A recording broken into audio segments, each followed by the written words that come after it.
So honestly, that's some of the stuff I wanted to get into. I even want to talk about scorecard. Like, what are numbers that you and your team are tracking for, you care about, and how has that changed when you were at a couple hundred units and now you're at 600 or 700 units? Well, I think getting a scorecard was the first change, right? Yeah, you know, Right. That probably happened too late, exactly. but you know, Exactly. yeah, and it's evolved over time too. Absolutely. That's yeah.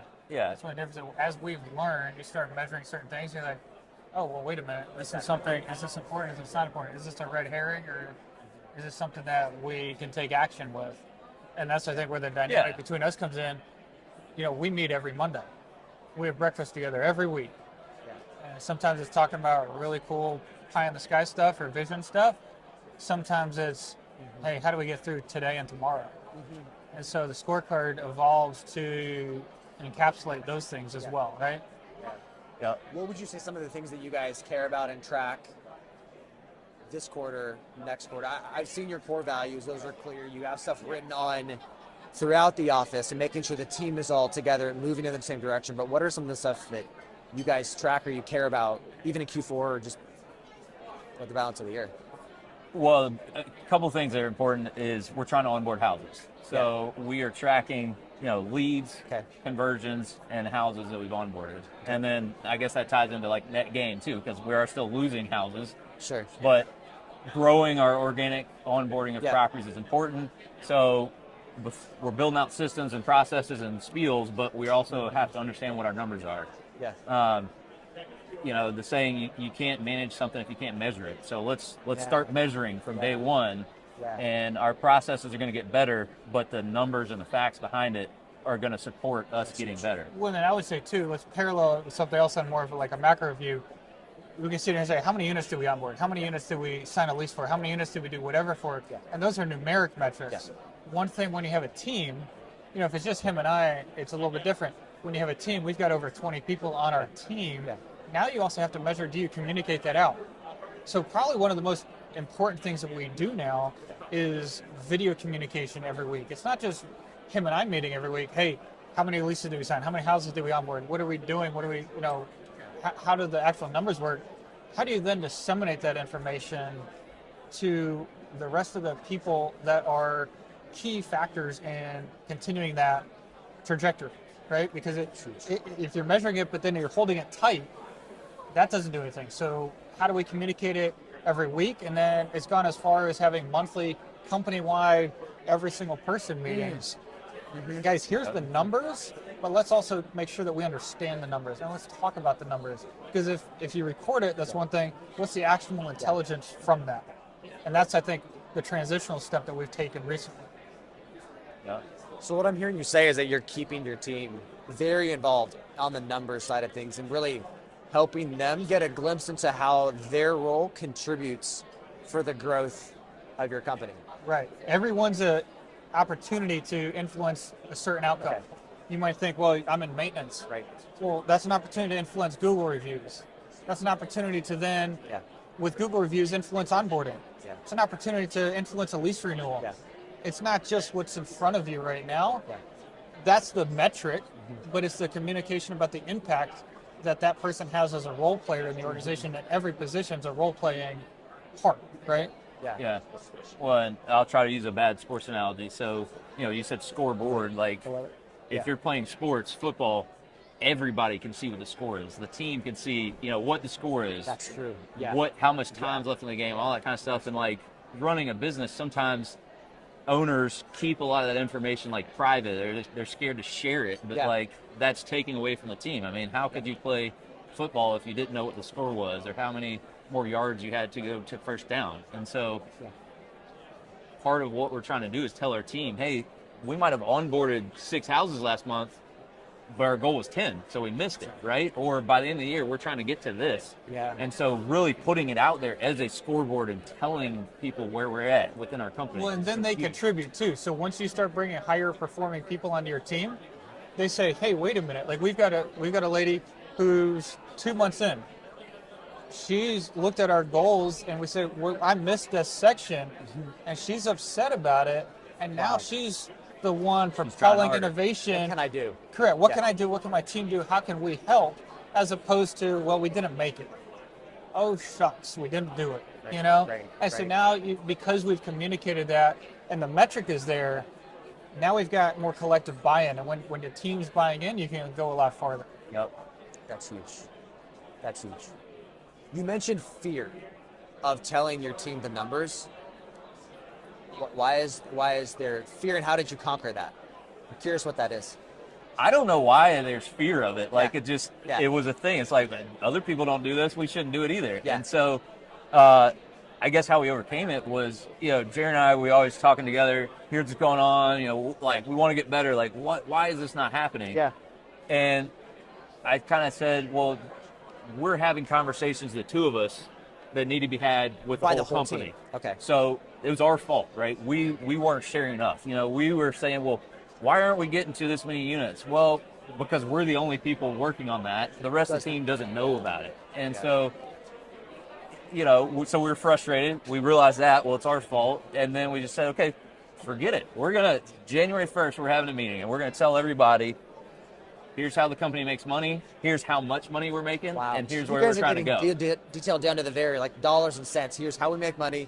Here's where we make, where we lose, what we need to get to. Well, it ties back into measuring it, right? Yeah. And so, guys, this is what we're measuring. This is what we've deemed as important, right? Some things that you're afraid of is say, oh my gosh, you're bringing in X amount of dollars in application fees. And so, you're bringing in X amount of dollars of application fees. And so, wow, that's so much money. Well, you can, if you got the right team members, they understand what that revenue then goes into. They understand where that money goes, and it's not something that needs to be hidden. You want to know. You want to be transparent. You want to be upfront. You want to share. I love it. Because the buy-in is stronger at that point. That's huge. So that overcame the fear. Right, and then we were all in. So, and we told the team every month, the first Friday of the month, here's what we're going to do. We're going to sit down and we're going to set a new financial goal for this month, and we're going to review last month's. And so our scorecard now is literally our income statement and broken down in categories. Okay. Here's what we want in each category in total, and here's the score. Here's the goal for the month, and we review it every month. And we crush it in certain areas and we miss it in other areas, and then we talk to the team. Okay, we could have done things differently, or thank you for helping out. Leasing helps out maintenance because of certain things. Well, I think it's fun. Our approach is also very important as well. We say, hey guys, look, if we don't do something, that's not a fireable offense. If we missed our goal, that's not a fireable offense. Not trying, that might be one, right? Working against it, that might be one, but it's okay to miss because we're reaching for something, and we're reaching as a team, and we're going to learn from it. So when you remove the fear of failure, well, now let's go out and do something. And you're always going to try to take on more than you can when you're not afraid to fail. And what happens? Sometimes you get there, or you figure out something else and you learn, and you keep driving success as opposed to getting real tight about it. We fail every day.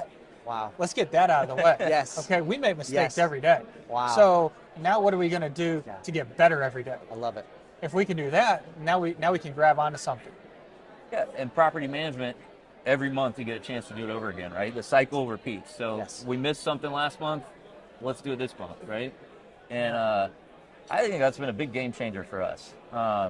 So why are we sharing those things? And so, analogy, number 3 hole on a golf course, is it a par 3, par 4, par 5? You at least need to know what you're shooting for. Absolutely. You might get a birdie, you might get a bogey, you might get par, but every month with our entire team, we try to establish what par is for the month, and then at the end of the month we measure it and give feedback. And nobody's going to get fired because we didn't hit our goal, but I believe that our team wants to know where they stand, and not just in their role, but overall how the company is doing. And I was looking at the numbers earlier. We've had almost 25% revenue growth from January till today, and I think a lot of that's because we're talking about it. The more you talk about it, the more results you're going to get from it. Well, speaking it into existence, like the more that it's in front of everyone's frame of mind. Winning begets winning, right? Yes. So let's do that. I love it. Let's roll the tape back a little bit, because you guys are fantastic build-in clients. You're at 650, 700 units now. You own a lot of your own portfolio. I mean, you manage third party. You're really killing it from a lot of different avenues. What's really one of the hardest problems that I see PMs try to conquer is they have to solve that people problem, where gosh, I've got 100, 200, 300 units. I need to start adding other team members in because I can't do it all. Yep. And one of the problems is almost that admission of the owner saying, I can't be in the day-to-day fully to grow my company to where I want to go. So how do you guys conquer that question of working on the business and not just working in it and getting stuck in one section, one level, one area of the business as you guys have scaled and you're at 700 units now? So I think we're in a unique position, perfectly honest with you, because that's one of the biggest challenges. And we fall victim to that too, right? We get in that rut. Yes. Having two people, having that dynamic, saying, hey, Jaron, you got to step it up a little bit because you're so focused on this. Let's try to do something else. Can somebody else do that? Can we hire somebody for this? Is there a software solution for this? Absolutely. Paul can pull me out when I'm too granular, and I can do the same for him. And so that gave us a huge advantage right off the bat, right? And so then it's also having a shared vision, and we communicate about those things. We communicate about, hey, where do you want to be next year? He and I are both very goal-oriented people. So if we can get behind a common goal, it might not be revenue growth, but it might be people growth. Did we buy back some of our time? Did we buy back, that we've got other people helping? Well, that's just a better community to be involved with. If you've got other people, you can show up to work and other people are helping you. Yeah. Like, that's something that I want to be a part of. And so, if we can have that vision, then when you start to interact with potential candidates or you start to speak with people about the needs of the business, they can see that that's part of your culture. And then they say, well, that sounds pretty cool. Let's go be a part of that. That's different than where I'm at. Mm-hmm. How can I help? How can I contribute? And then as we communicate, then they find more ideas to be a part of as well. Yeah. All right, let me take a different approach. So you mentioned there's people that can't give up control or Yes. that's the problem. Yep. Yeah. So unfortunately, I'm not very good at a lot of things. So our hiring was more out of a necessity of I need somebody to do this. Yeah. And so perfect example is the first employee that we hired, her name was Deborah, and we hired her because I didn't want to call people to collect rent. And so Deborah's background, she worked at a tidal pond place. And so she had no issue calling people and saying, hey, you owe us money.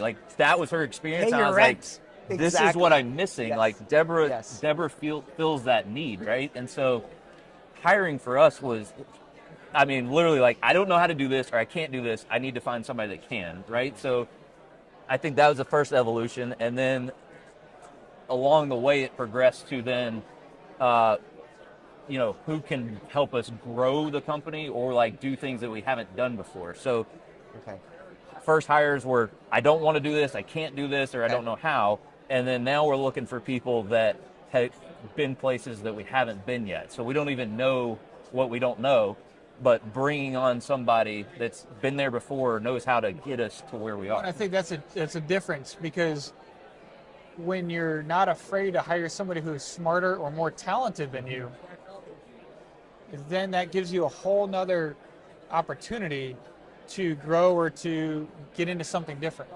And so we want to bring people on the team who have more experience than us. We want to bring people on the team who have managed more units than us. We want to bring people on the team who have done business at a higher level than us, because we're okay knowing that somebody else is better at something than us.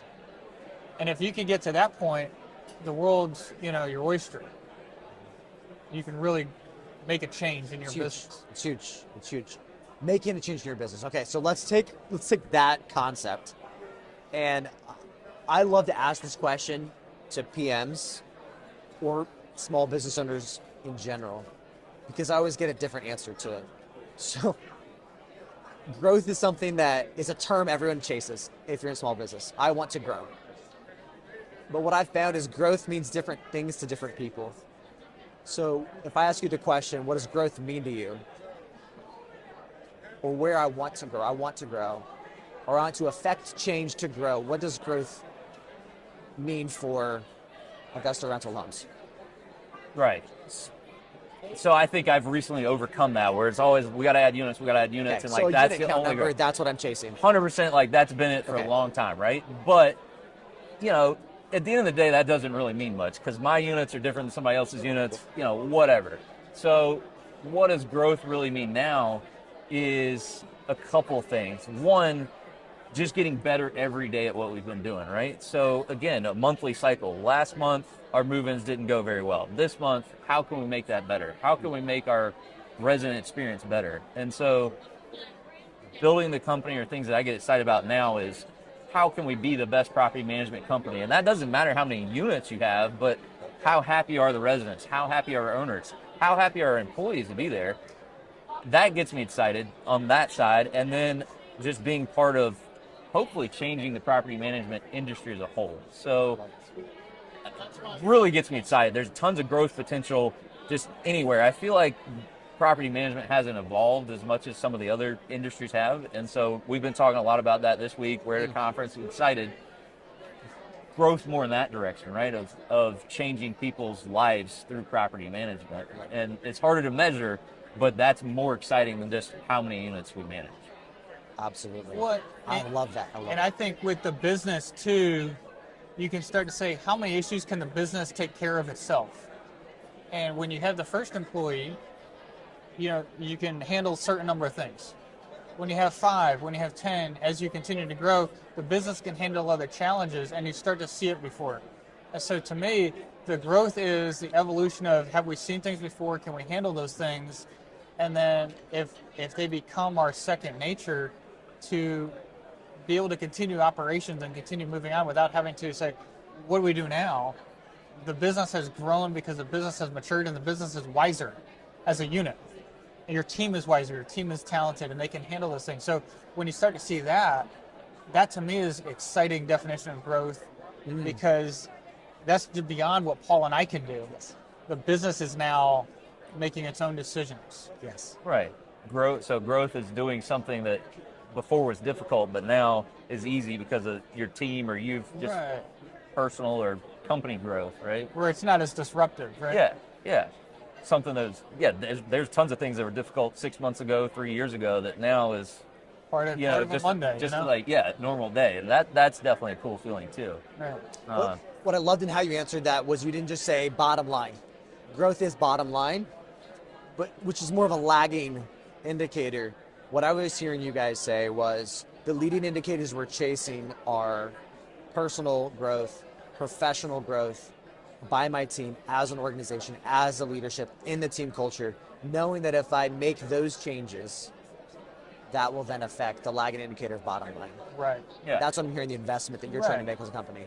Right. A well-run business will ultimately take care of itself. Yeah. That's good Yeah, stuff. and we, maybe to a fault, we don't focus on that bottom line number as much as we should sometimes. But it's trying to see down the road where we're going and making changes now. That Absolutely. the lagging indicators. Hopefully, it doesn't lag too far behind, but we'll get there at some point. Yeah. I love it. Well, Are you sure this is the first time you've done this? This is the first time I've done this. This is the first time. They don't put me behind the camera much, or the microphone, because I love it so much. It's so much fun to just get in here and honestly just dig into what makes successful businesses successful. And there's so many questions that I love to ask. I love to ask, what are you passionate about in small business? What makes you say, this is why I wanted to do property management? And you've already started to answer that question because of the way, what you've talked about with your team culture, about the experience you're trying to give your owners, your tenants, your residents, your internal team. So that's all there. So I feel like you've kind of answered that, what makes you passionate question. What I'd love to ask is a question of, all these are really cool ideas. Eric, we're trying to chase some of these leading indicators of growth personally and professionally. How do you think about trying new ideas in property management? We're here at a NARPM event, and there are hundreds of vendors here. They're chasing around even more ideas on top of that, of different things, different ways to grow the business or achieve metrics that I care about and hit those. What goes into your decision-making process of trying new things? Let's start there. What goes into the decision-making process of trying Depends on new the things? day. That's why we work well together, I love because it. it's very different. Correct. So, and maybe I should answer this second, but I'll go first. There's a temptation to try a lot of new things. Okay. Neither Paul He's nor talking about me. I love it. I Talking love about it. me. Neither Paul nor I are afraid to try new things. My first answer is generally no. Okay. Let's not do something new. But you have to realize you're making decisions for a team, and you want them to buy into it. And so we might be ready to adapt. We might be excited about something, but you need to test it out, and you need to try it. We've got a culture that wants to try new things and wants to grow and wants to continue to innovate as well. So that makes it easier for us. But at the same time, we also have to show them that, hey, we're going to make some mistakes, or we're going to try some stuff, and it's going to be okay if we pull back out of that. And we've done that. We've rolled out some things, and I said, upon further review, we messed up. Okay, Oh, that's good. and that's okay. Missions of And we'll mistakes. pivot. We'll make another decision. We don't want to make change out of panic. We want to make change strategically, and we want to communicate why we're doing this. And if we can explain a why, then people say, yeah, you know what? I think that will be better, right? Or maybe I can see, maybe it doesn't affect me, but I know it affects this person in this department. So yeah, let's try that out. And as long as you don't have a fear of doing something new, you got to do something new at some point. So be okay in making a mistake, and just own up to it. And hey, we'll do something different now. Yeah. All right, so my take on it is I always love doing new things. So I run it by Jaron. He calms me down a little bit. We'd do something new every day if I could. That keeps it exciting for me. But what Jaron said too is now as our team gets bigger, we've got to make more thought or better decisions on what we're going to change, what we're going to try new. Make sure it's a good idea, but then also understand what the why is, communicate that to our team, and then, okay, guys, this is what we're about to do. Here's why. Get everybody ready, because we're a little bit bigger. It's harder to just try something new tomorrow, but it's a lot easier if we've communicated that with the team and they're on board first. Well, then you make sure you complete it too. Okay. Yep. Okay. And so I think the temptation is you come out here, every vendor is exciting. Every vendor's got something cool. There's a lot of things that you can do. There's a lot of different ways you can run with it, and everyone's in their own business. So you have the ability to make those decisions. Well, let's try something and let's fully implement it before we try to run out the next thing or the next thing or the next thing. And so you can get very far executing well on the fundamentals. And so then you have to say, what tools did we find at the conference? What tools are we implementing in our business that just enhance the fundamentals? We're not trying to drop a trick play, but can we get better at the basics? And if we can get better at the basics, well, then it probably stands a good chance of being successful long term, and you get the buy-in from people to want to implement that new thing. Yeah. It's good stuff. All right. So this is all great stuff. I'm hearing to have change management, you've got to get behind in the why, make sure that's delegated to the team. It's clear for them how that's going to affect their day-to-day, and also it's going to move the company along. Love that. Fantastic. I feel like we've had a really great conversation. And so before I wrap this all up, I love to ask this question. I feel like we've actually got a lot of... We haven't gotten to ask you questions yet, too, No, so that's don't fine. wrap it up yet. I have nothing to say. Let's get vulnerable here. Okay. You're outside looking in at Augusta Rental Homes.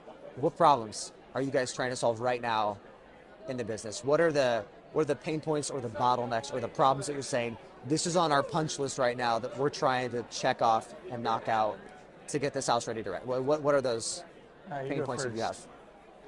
Yeah, so whatever our problems, we're trying to onboard new houses. Okay. More houses to manage, which is great. I think we finally caught up and we have a good CRM and system for onboarding. So that was an issue a few months ago. We've solved that. Now we're onboarding more houses. Most of the houses that we onboard are vacant. Okay. So now what that means is some of them then need to be painted or made ready to then rent. And so we're just now understanding what our volume is for what we're going to be onboarding, to then understand what kind of team we need to get those properties ready to rent. And so I think we've got a little bit of a timeliness issue on, we've signed a management agreement, owner hands over the keys, they're excited, they want to get the property ready to rent, we want to perform, but then, we might have a few projects in the queue and it takes a week or so for us to get to it. I would like that to be quicker so that we can really impress our owners when we onboard them. Let's make a good first impression. And so I think that's my answer. Sure. in property management, we're solving problems, right? So we got a owner needs a house rented. That's a problem to solve. So you always want to solve the problems faster, because to the extent you can solve the problems faster, you're on to the next problem. There's always going to be something coming up. One of our core values, you were talking about that earlier, one of our core values is consistency. Okay. So I think a continuing problem, as we grow, as we bring on new people, as we develop new departments, as we train others, as we onboard different types of houses, as we onboard different types of vendors, how do we remain consistent? And so I think that's probably, looking in, the biggest thing. It's great that you've got growth. Top line growth, unit count growth, employee growth, whatever it is, it's great you've got that. How do you continue to deliver the same product and service and experience, tenant, owner, Yes. employee, That's that it. got you to this Yes. growth, Right. right? So, there's one thing to hang on to it, right? And the individual problems are going to be what they are, and they're this month, they're different than they were 3 months ago and 6 months ago. How do we consistently address each one of those, bring it to resolution, and then make sure that everyone now knows this is how we do this going forward, right? Yes. That's a continually evolving problem that we're going to solve every step of the way. It's not a one and done type thing. So to me, that's probably the biggest focus. And right now it's onboarding houses as quickly and efficiently as possible. Don't forget cost effectively too, right? You got a vacant house, it's not making any money, you don't want to spend more money. So that's a problem today. But then once we solve that problem, how do we make sure 6 months from now we're still doing it the right way, while we're solving whatever the next problem is 6 months from now too? I love that you've brought that up, the problem of consistency, because I feel like that is one of the number one, if not the number one issues in property management, is as I grow, as I scale, property management, especially SFR, is built upon the idea of repeatability. If I'm going to do a process once, I'm going to do it 1,000 times or 100,000 times. I'm going to do the same thing over and over again with this house. I'm going to do it with the next one down the street in my portfolio, continually, again and again and again. So as I scale, my systems that I have in place will break unless they're built upon a platform that's going to allow it to just grow up from there. So consistency is it, because what I can do at 100 units, I can't do at 200 units. And what I did at 200 units to get there, now at 500 units isn't going to work, whether it's adding team members or adding the tech stack or adding different tools to start solving that problem to deliver, like what you said. I have a core value of a great owner experience, or I have a core value of an exceptional customer service, or I have a core value of speed to lead, or I have a core value of whatever those different things are. So consistency is the problem. How do you guys go about trying to tackle, okay, we feel like we're not consistent with this problem with onboarding right now. So you got to go through and start saying, now we got to start solving it. What are ways, because the old way of property management is, oh, I got a problem with it, I'm just going to try to hire and throw labor at the problem and just add another person because that's the best way to answer it. More and more I'm seeing PMs saying that's not the way to go for ultimate scalability. So how to get consistent, how do you start to answer that question? Okay, well, so back to the onboarding. Sure. So, and I think we do a pretty good job of this, is we're pretty particular about the properties we onboard. Yes. So I just said we're having trouble, getting a new onboard ready to rent. Right, So what right. that means is we're not going to go take on a really junky house that needs $20,000 worth of work and is going to be 4 weeks and take all of our guys. Like, making that decision is gonna mess us up, right? And when we were first starting out, though, I'd said yes to those every time, right? We need them. Money But, coming in. made that mistake Yeah. 10 times. But being more intentional about choosing your poison, right? So if we're going to onboard 10 houses a month, we cannot onboard that junky house, right? Because of the problems. And so we're being a lot more particular about the properties that we choose to onboard. We turn away way more houses than we onboard, which is, again, kind of crazy. But making that choice, I think, is leading to a more consistent, successful, easier everything down the line. Well, you have two ways to solve problems. You said throwing people at the problem. Yeah. You can throw technology at the problem too. You can come here to this conference, you can sign up for 10 new softwares. Let's go. Okay. Yeah. So you have to realize that you are dealing with people. Problems are unique. There are certain things, whether it's a software, whether it's a CRM, whether it's a process, that you can implement every time. To the point that you're too rigid, though, then things don't fit in a perfect box, and then it breaks anyway, and you get a bunch of stuff stagnant in some other location, and then you don't know what to do with it, and that's your new problem. So I think looking at it from the what tools do we have? What are our resources? Let's step back. Let's look at the problem. Let's talk about it. We do a lot of talking, as you can tell. And then, what is this a software issue? Is it a people issue? Is it both?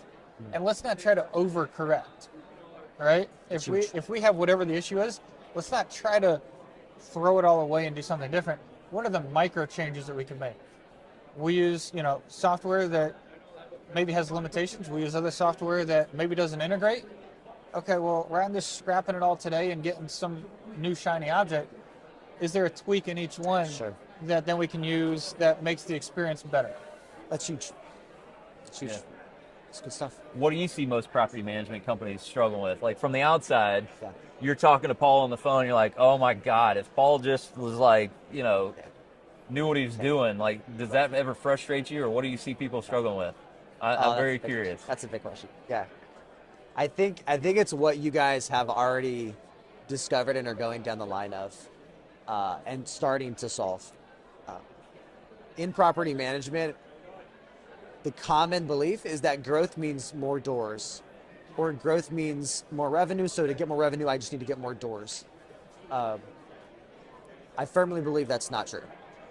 I think the investment, what I'm seeing, this new way of property management, day after day after day, I'm talking with PMs, and I'm seeing what I call the new way of property management. And it's what I've been playing with. I call it system-led growth rather than sales-led growth.